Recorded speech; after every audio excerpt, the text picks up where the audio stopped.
1950s were a popular time for folding cameras. I've talked in the past about Zeiss cameras and Anzines.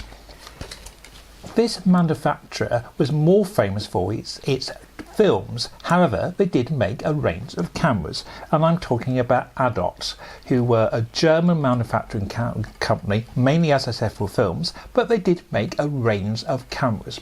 And this is a camera called a Golf, and there were several different versions of the Golf. I'm not talking about Golf the car, I'm talking about Golf the Adox camera.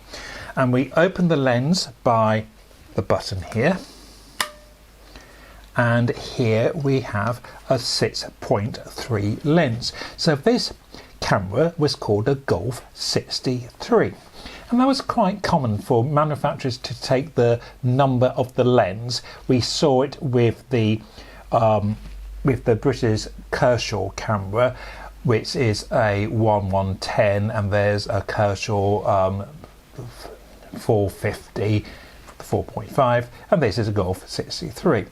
And in some ways it's quite similar to those cameras. I've compared them and they're about the same size. The bellows are very similar to the Agva bellows, and I was a little bit concerned. I thought, am I going to have a leak with this when I take a film for it? It's very simple to load. You've got a nice hinge back there, loading the film. There's a nice mechanism which slides out, so you can slide the film in nicely there. So as I said, nice to load. Indicator in the back. You basically have to manually focus. This is in feet, so I presume it was destined for the British market.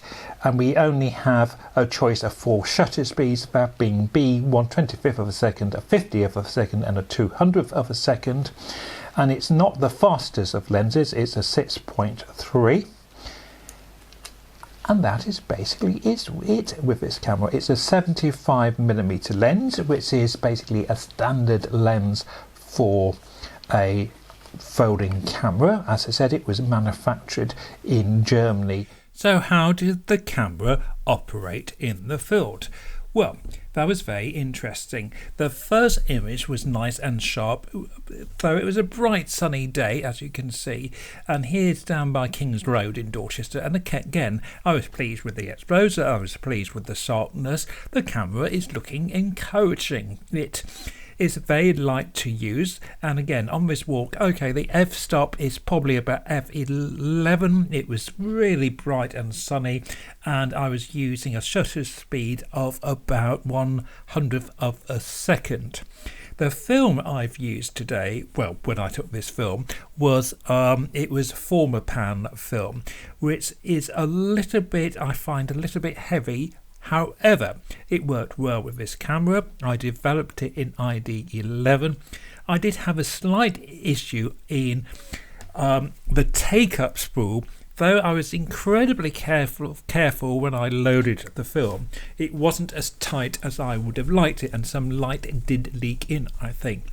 I like the range of tones. This is at Stinsford Churchyard, and it was late afternoon and the sun was just beginning to dip. We were just beginning to, not quite getting into golden hour, but not far from that wonderful hour before sunset where you get lovely shadows. And I really find that is the time of day for taking black and white. You do need shadows, you do need some contrast, you know, it's not good midday in the summer, so a sort of winter's day, late winter afternoon, I think is a good day for taking photographs.